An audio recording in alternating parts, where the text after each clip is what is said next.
আমি তোমাকে চাই, আর কিচ্ছু না, শুধু তুমি। না কোনো শর্ত, না কোনো দাবি, শুধু তুমি থাকো আমার পাশে, একটুখানি চুপচাপ, একটুখানি আপন হয়ে। তোমার চোখের দিকে তাকিয়ে হারিয়ে যেতে ইচ্ছা করে, যেখানে সময় থেমে থাকে, আর আমি শুধু তোমায় অনুভব করি নিঃশব্দে।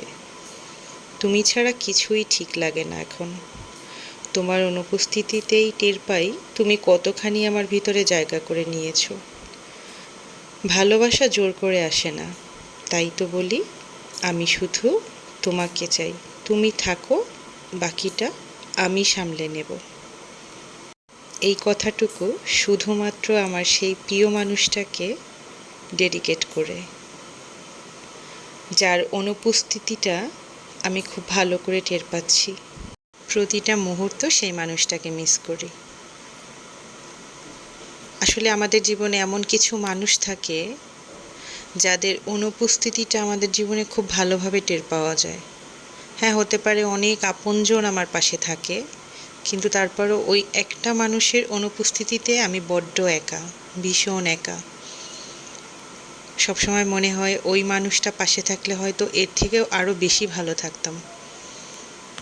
যাই হোক, সে যত দূরেই থাকুক, খুব ভালো থাকুক, খুব সুস্থ থাকুক, আমি তাকে সব সময় ভালোবেসেই যাব। সে সব সময় আমার হয়েই থাকবে, এইটুকু বিশ্বাস আমার আছে। কথা বলতে বলতে একটা ডেজার্ট তৈরি করতেছি। ডেজার্টটার নাম হচ্ছে নবাবী সেমাই।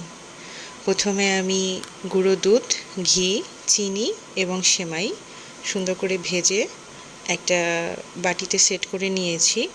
বাটিতে সবার আগে একটু ঘি ব্রাশ করে নিয়েছি, যাতে পরে ডেজার্টটা উঠাতে গেলে সুবিধা হয়।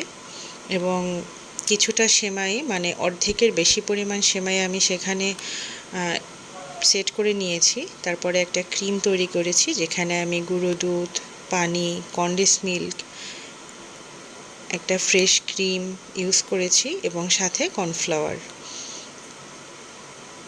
আমি ক্রিমটা সুন্দর করে তৈরি করে সেই সেমাইয়ের উপরে দিয়ে দিয়েছি এবং তার উপর থেকে আবার আমি যে অল্প কিছু সেমাই রেখে দিয়েছিলাম, সেই বাকি সেমাইগুলো আবার উপর থেকে সুন্দর করে একটা লেয়ার করে দিলাম। এখানে 3টা লেয়ার হয়েছে, প্রথমে সেমাই, তারপরে ক্রিম এবং তারপরে আবার উপর থেকে সেমাই। এই ডেজার্টটা 3-4 ঘন্টার জন্য আমি ফ্রিজে রেখে দেবো। ঠান্ডা ঠান্ডা ডেজার্টটা খেতে খুবই ভালো লাগে। আমার বাসার সবাই খুবই পছন্দ করে। কার কার নবাবী সেমাই পছন্দ কমেন্ট বক্সে জানাবেন। আর আমার ভিডিওটি কেমন লাগলো অবশ্যই কিন্তু জানাবেন। সবাই ভালো থাকবেন, সুস্থ থাকবেন, সবার জন্য দোয়া রইল।